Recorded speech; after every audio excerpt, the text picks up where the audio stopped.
अस्सलाम वालेकुम friend, welcome to the Ghazian zoologist. आज जो हम टॉपिक डिस्कस करने जा रहे हैं वो है फैलम प्लेटीहेल्मिन्थेसिस। फैलम प्लेटीहेल्मिन्थेसिस आपको पता है किस चैप्टर में है? बायोलॉजी के चैप्टर 10 में है, फर्स्ट ईयर बायोलॉजी चैप्टर 10। ठीक है, एनिमल डाइवर्सिटी में भी यानी हम इसे काउंट कर सकते हैं। ठीक है, आपको पता है कि फैलम प्लेटीहेल्मिन्थेसिस में फ्लैट वर्म्स एनिमल होते हैं, मतलब ये डार्सो वेंट्रली कंप्रेस्ड होते हैं, जो कि अब आगे हम डिस्कस कर रहे हैं। ठीक है, प्लेटीहेल्मिन्थेसिस मींस फ्लैट वर्म, मतलब इनकी बॉडी क्या होती है? फ्लैट होती है।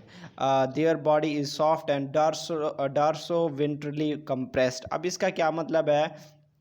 आपने देखा होगा कि सॉरी, मैं यहाँ पॉइंटर यूज़ कर पेन यूज़ कर लूँ। ऐसे आपने देखा होगा कि इनकी बॉडी ऐसे, मतलब फ्रंट और बैक से, मतलब क्या होती है? पॉइंटेड होती है। तो इस चीज़ को हम क्या कहते हैं? डार्सलो मतलब फ्रंट साइड से, और डार्सो मतलब बैक साइड से, और विंट्री मतलब फ्रंट साइड से। ये क्या होते हैं? पतले होते हैं, कंप्रेस्ड होते हैं, दबे हुए होते हैं, और ये एसिलोमेट होते हैं। इसे भी हम आगे मतलब आपको दिखाऊंगा ये पिक्चर। ठीक है, इनकी मतलब इनके अंदर कोई सिलोम नहीं होता, और ये ट्रिप्लोब्लास्टिक लेयर होते हैं, मतलब ये कि एक्टोडर्म, एंडोडर्म और मेसोडर्म तीनों जर्म लेयर्स मौजूद हैं।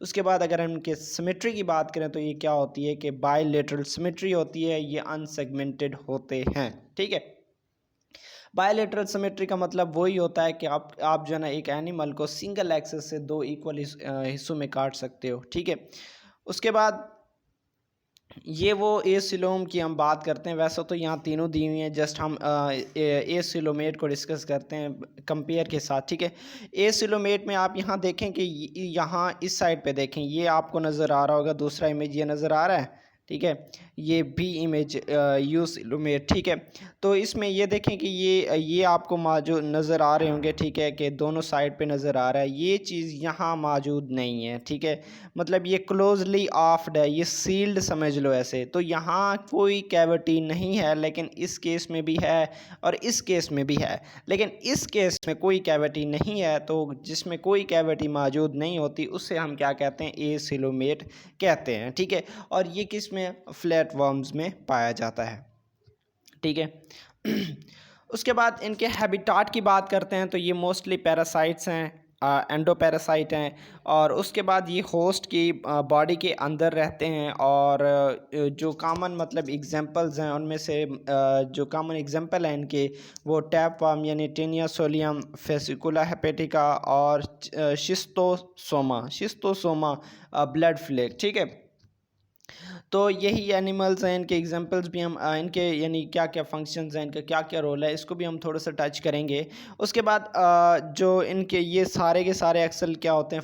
फ्रीली लिविंग होते हैं, फ्रेश वाटर में रहते हैं। फॉर एग्जांपल ड्यूजिसा या ड्यूगेसा पढ़ो, प्लेनेरिया की बात करो। ठीक है, उसके बाद इनके साइज़ की बात करें, साइज़ फ्यू मिलीमीटर से मतलब 10 mm से लेकर कितना होता है? 7 मीटर्स तक होता है। ठीक है, डाइजेस्टिव सिस्टम की बात करें, इनमें ब्रांचिंग डाइजेस्टिव सिस्टम मौजूद होती है। ठीक है, और ये पूरे बॉडी में फैला हुआ होता है। ठीक है, the digestive system is poorly developed in parasites. Actually आप पुअरली डेवलप्ड क्यों है? इसकी वजह ये है कि इसमें ये एंडोपैरासाइट्स हैं, मतलब होस्ट से अब्जॉर्ब्ड फूड जो है ना ऑब्टेन करते हैं। अब अब्जॉर्ब्ड फूड को डाइजेस्ट करने की ज़रूरत तो नहीं होती ना, इस वजह से इनका जो डाइजेस्टिव सिस्टम है वो कंप्लीटली डेवलप्ड नहीं होता। ठीक है, और ये चंद केसेस में, जैसा कि टेपवर्म की बात की हुई, इसमें अब्सेंट भी हो सकती है। ठीक है, parasite species absorb nutrients from the host, वो डायरेक्टली न्यूट्रिएंट्स से अब्जॉर्व करते हैं। ठीक है,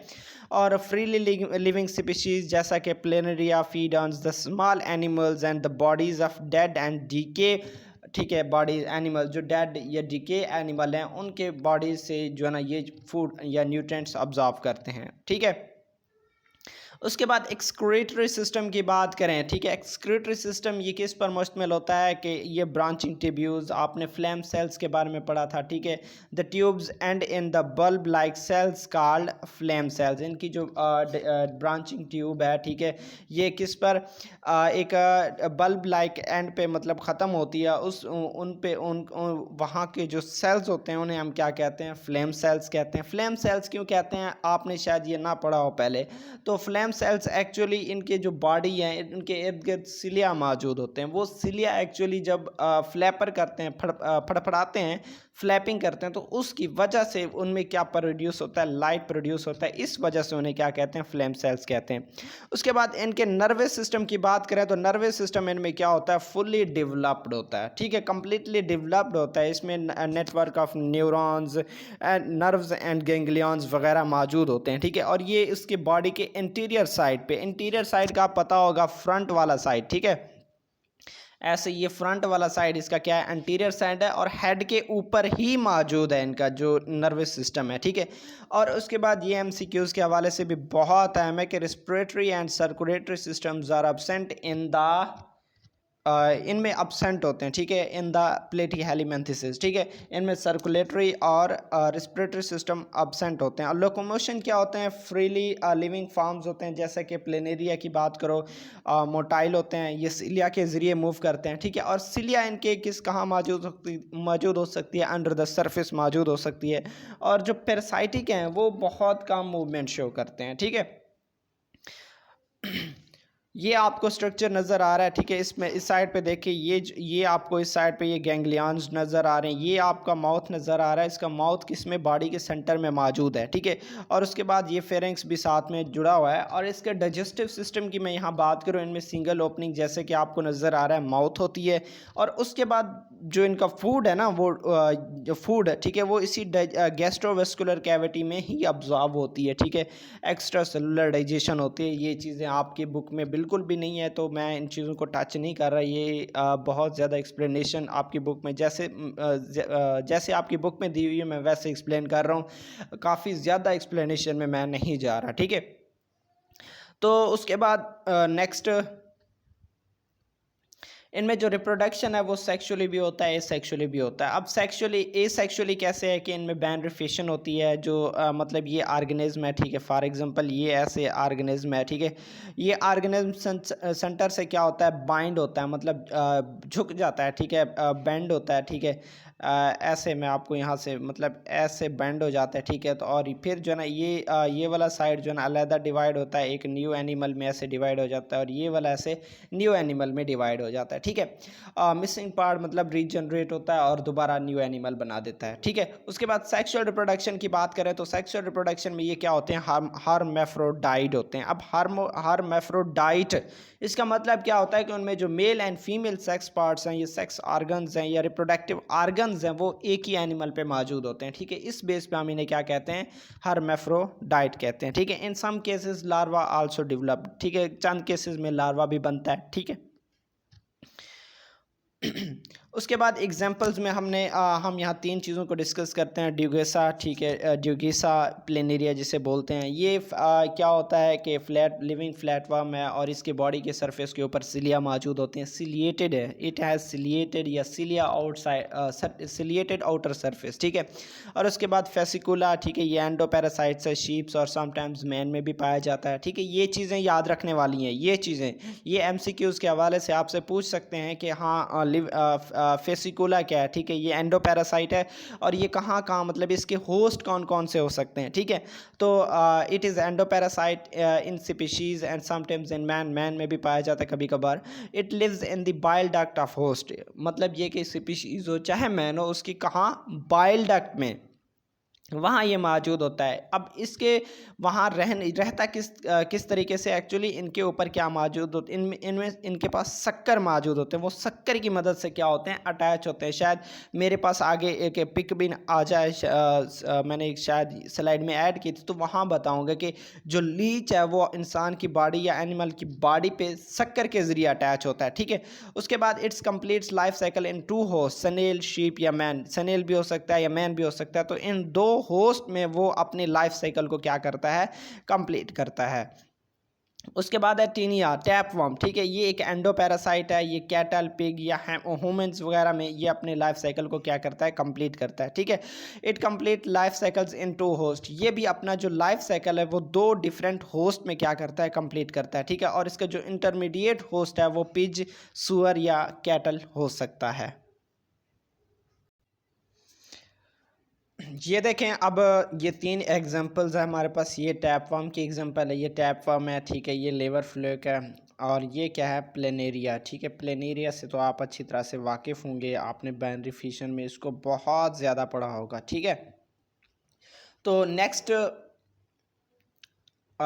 इनकी जो बॉडी होती है वो रिबन लाइक होती है, और ये सेगमेंटेड छोटे छोटे मतलब पार्ट्स पर मुश्तमिल होती है। और इनके पार्ट्स, उन पार्ट्स को हम क्या कहते हैं, प्रोग्लाटिस, जैसे कि ये आपको नज़र आ रहा है, ठीक है। इमेज तो आपकी बुक में नहीं है, लेकिन ये वर्डिंग आपकी बुक में है, ठीक है। तो इनके मतलब रिबन लाइक फित नुमा होता है, और इसमें इस बॉडी जो ना सेगमेंटेड होती है, ठीक है। और उसके ऊपर क्या मौजूद होते हैं, प्रोग्लाटिस मौजूद होते हैं, ठीक है। अब वो प्रोग्लाटिस एक्चुअली सेक्स ऑर्गन्स कंटेन करते हैं। यही प्रोग्लाटिस एक्चुअली बॉडी से क्या होता है, ब्रेक होता है, और इंटेस्टाइन से पास हो आउट होकर फीसेस के ज़रिए मतलब चला जाता है, ठीक है। आगे जाके मैं इसको लाइफ साइकिल में जाके डिस्कस करूँगा कि आपको अच्छी तरह से समझ आ जाएगा कि अब ये क्यों ब्रेक हुई है, किस तरह से आगे जा गई है, ठीक है। इंटेस्टाइन से रिमूव हुई है, और आगे जाके किस तरह से एनिमल्स पे जाके ये इफेक्ट करता है, एग्स या इनके प्रोग्लाटिस, ठीक है, किस तरह से जाके आगे वर्क करते हैं, इसको हम आगे जाके डिस्कस करेंगे। उसके बाद adaptations for the parasitic mode of life, ठीक है। ये पैरासाइटिक मोड किस तरह से मतलब क्या एडेप्टेशंस ऑब्टेन करते हैं, ठीक है। अब देखो, इनमें जो एपिडर्मिस होता है वो एब्सेंट होता है, ठीक है। अब उस चीज़ से बचने के लिए एक्चुअली वो क्या, resistance for the cuticle protection. अब देखो क्या करते हैं, रेजिस्टेंट के लिए वो क्या प्रोड्यूस करते हैं, क्यूटिकल प्रोड्यूस करते हैं, ठीक है। मतलब ये कि अब उनमें एपिडर्मिस तो नहीं है, इस चीज़ से बचने के लिए वो क्या करते हैं, क्यूटिकल डेवलप करते हैं, रेजिस्टेंट, ठीक है, क्यूटिकल डेवलप करते हैं, ताकि उसकी मदद से वो क्या ऑब्टेन कर सकें, प्रोटेक्शन। उसके बाद इनके पास एडहेसिव आर्गन्स होते हैं, organs for the attachment like suckers and hook. नीचे वाली इमेज में आपको नज़र आ रहा होगा, ठीक है। इनके पास इसके ये लीच है, ठीक है। इसके पास क्या मतलब ये सक्कर्स या हुक होते हैं, जिसकी मदद से वो क्या होता है कि बॉडी के ऊपर क्या होता है, अटैच होता है। ये वाली डायग्राम आपके बुक में बिल्कुल आपको नज़र आ रही होगी, ठीक है। तो इसमें ये देखो, इनमें न्यूक्लियस वगैरह सब कुछ दिया हुआ है, ट्यूब लाइक स्ट्रक्चर भी आपको नज़र आ रहा है। ये देखो, इस चीज़ को देखें, नीचे वाली को, ठीक है। ट्यूब लाइक स्ट्रक्चर भी आपको नज़र आ रहा है, और ये फ्लेम सेल्स, जैसा कि मैंने पीछे भी बोला था कि वो सीलिया होते हैं, सीलिया फड़फड़ाते हैं, तो उनकी फड़फड़ाने से क्या होती है कि लाइट प्रोड्यूस होती है, ठीक है। और उसके बाद इनका जो सेरिब्रल गैंग्लिया भी यहाँ आपको नज़र आ रहा है, मतलब नर्व्स और गैंग्लियन मौजूद होते हैं, इनमें आई स्पॉट भी मौजूद होता है, ठीक है। और इसका ये वो इंटेस्टाइन है जिससे हमने बात की थी कि प्रोग्लाटिस हैं वो रिमूव होते हैं, ठीक है। और जो है ना, बाहर फीसेस में जाके मतलब ऐसे जाके फिर गिरते हैं, जाके फिर वहाँ से एनिमल्स या किसी दूसरे होस्ट के ज़रिए वो फिर इंटरमीडिएट होस्ट में इंटर होते हैं, इंटरमीडिएट होस्ट से फिर वो इंसानों में आते हैं, ठीक है। इसे आगे जाके हम एक्सप्लेन करेंगे। और इसमें एक्सक्रीटरी कनाल वही है जिसके ज़रिए वो क्या करते हैं, वेस्ट को सेक्रेट करते हैं, ठीक है। उसके बाद these organs are use for the attachment to the host. अब ये एक्चुअली आर्गन्स, इनके पास आर्गन्स होते हैं, ठीक है। वो होस्ट के साथ अटैच होते हैं। किसकी बात कर रहा हूँ, वो हुक्स और शक्कर की बात कर रहा हूँ, ठीक है। There is degeneration of muscular system and nervous system. इनका मस्कुलर सिस्टम और नर्वस सिस्टम क्या डीजनरेट हो जाता है मोस्टली, ठीक है। ये भी केस है, ये भी याद रखना, ठीक है। शक्कर्स वगैरह, इनकी मदद से वो अटैचमेंट अपटेन करते हैं। ये MCQs के हवाले से है, ठीक है। और उसके बाद इनकी डाइजेस्टिव सिस्टम सिंप्लीफाइड है। अब उसकी वजह क्या है, क्योंकि वो फूड के लिए किस पे डिपेंड करते हैं, होस्ट पे डिपेंड करते हैं। मतलब ये कि जब वो न्यूट्रिएंट्स ही होस्ट से डेवलप कर रहे हैं, तो उनको एक वेल डेवलप उसकी क्या ज़रूरत है, डाइजेस्टिव सिस्टम की, क्योंकि वो फूड तो उधर से, न्यूट्रिएंट तो उधर से हासिल कर रहे हैं, उनको क्या ज़रूरत है इतना कम्प्लेक्स डाइजेस्टिव सिस्टम रखने की। तो इस वजह से उनमें क्या होता है, ये कम्प्लेक्स डाइजेस्टिव सिस्टम नहीं होता, लेकिन कम्प्लेक्स रिप्रोडक्टिव सिस्टम होता है, क्योंकि प्रोग्लाटिस है, ठीक है। डिफरेंट मतलब सेक्स ऑर्गन्स प्रोड्यूस करते हैं, जो कि आगे जाके क्या होते हैं, ट्रांसफ़र होते हैं। अब आगे देखो ज़रा, they produce a large number of ova eggs, so their generation remain continue. बहुत ज़्यादा मतलब एग्स प्रोड्यूस करते हैं ताकि वो कंटिन्यू रह सकें, ठीक है। They show a complex life cycle, ठीक है। ये कम्प्लेक्स लाइफ साइकिल शो करते हैं। They spend their life in more than one host host, ठीक है, वही बात हमने पहले बात की है कि ये दो तकरीबन दो होस्ट पे डिपेंड करते हैं, ठीक है। It is an important parasitic adaptation, ये पैरासाइटिक एडाप्टेशन है, ठीक है, पैरासाइट्स के हवाले से। चलो अब थोड़ा सा रिवीजन कर लेते हैं, मतलब इसी पैरासाइटिक एडाप्टेशन की। इनमें एपिडर्मिस सबसेंट होता है, एडिसिव ऑर्गन्स जैसा कि हुक और शक्कर की बात करें वो डेवलप होते हैं, ठीक है।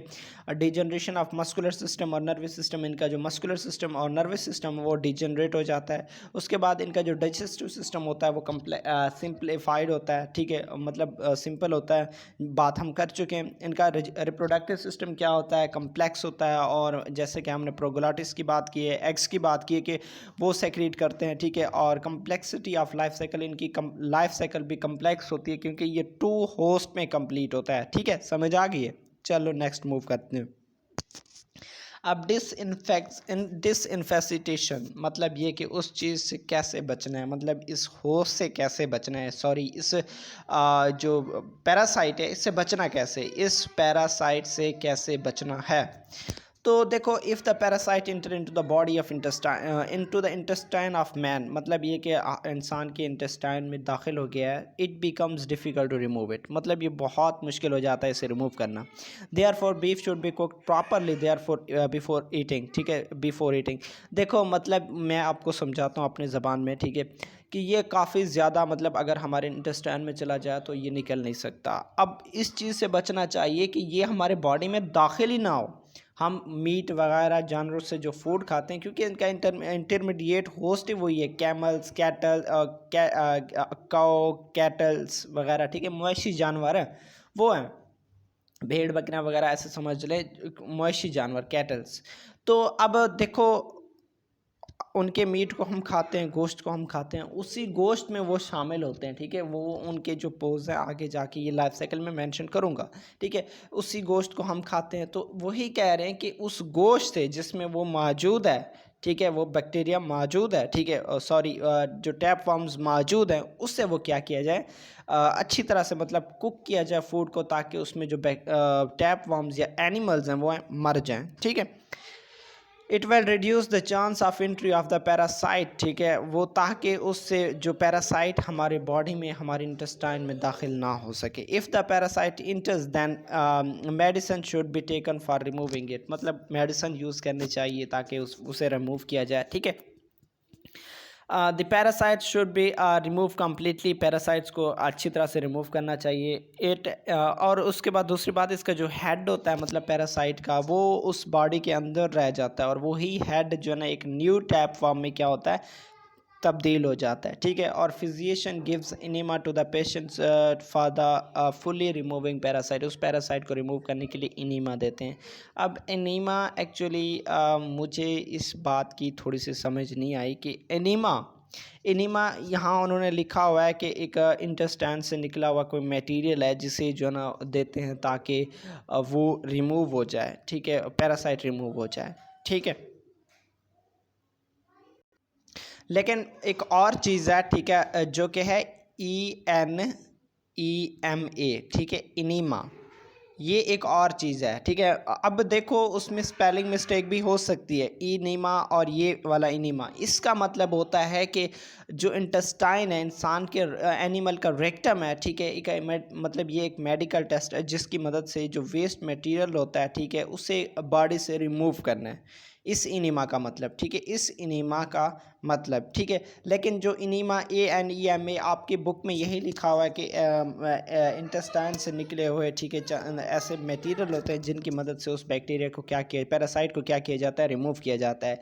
लेकिन इस इनीमा का मतलब होता है जो वेस्ट मटेरियल आपके रेक्टम में मौजूद होता है उससे क्या करना है, रिमूव करना है।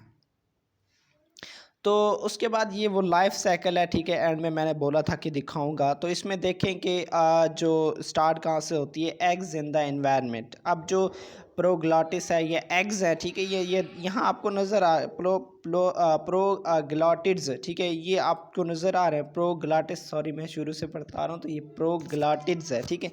तो यही जो प्रोग्लाटिड्स हैं ये इन्वायरमेंट पे आते हैं, उस इन्वायरमेंट से मतलब कौन फूड लेता है, cause pick up the variable eggs from the contaminated vegetation, ठीक है, और फिर उसके बॉडी में उसके मसल्स में शामिल हो जाते हैं, ठीक है, सिस्टिक सीरियासी, ठीक है। अब उसी उनके जो मसल्स हैं, ऐसे समझो गोश्त समझ लो, बीफ समझ लो, उसको कौन खाता है, इंसान खाता है। जब इंसान खाता है तो वो क्या हो जाता है, इन्फेक्टेड हो जाता है, यही एक्चुअली जाके इंसान के बॉडी में जाके रहते हैं, ठीक है। यहाँ उन्होंने मेंशन भी किया हुआ है कि ये देखो प्रोग्लाटिड्स, ठीक है, स्कोलिक्स, ठीक है। तो ये फिर यहाँ से एग्स एंड देखो आप दोबारा यहाँ देखो, ये चीज़ आपको नज़र आ रहा होगा कि एग्स एंड प्रोग्लाटिड्स इन फीसेस, मतलब यही इंटेस्टाइन के ज़रिए फीसेस से बाहर निकलते हैं, फिर इन्वायरमेंट में जाके ड्रॉप होते हैं, इन्वायरमेंट से फिर वही जो कौ है मतलब वो उन्हें पिक करती है, ठीक है, मतलब चारे के ज़रिए खा जाती है, फिर उसके बॉडी में गोश्त में बीफ में शामिल हो जाते हैं, उसी बीफ को हम दोबारा खाते हैं। तो ये इस तरह से इसका एक लाइफ साइकिल क्या रहता है, मेंटेन रहता है, ठीक है। तो ये था हमारा मेरे ख्याल से आज छोटा सा topic. You have reach to the end of the document. छोटा सा टॉपिक था, ऐसे समझिए, या बड़ा था तो बड़ा लेकिन छोटा कर दिए। तो इंशाल्लाह हम मिलते हैं नेक्स्ट वीडियोस में, और हमारे साथ जुड़े रहिए। और अगर आप लोग नए हैं तो वही बात करता हूँ कि यार चैनल ही सब्सक्राइब कर दो, और इन वीडियोस को दूसरे लोगों तक शेयर करें यार, जितना हो सके आगे फॉरवर्ड करें, ठीक है। इससे आप लोगों का भी फ़ायदा है और इनडायरेक्ट हमारा भी फ़ायदा है, ठीक है। मैं सही बात करता हूँ, मतलब मैं वो नहीं कहता कि हाँ भाई इसमें आपका ही फ़ायदा है, सिर्फ मतलब अपनी चीज़ को छुपा के रखूँ और आप लोगों को कहूँ यार आप ऐसे करो। तो हम सब का फ़ायदा है, तो प्लीज़ शेयर फॉरवर्ड इट।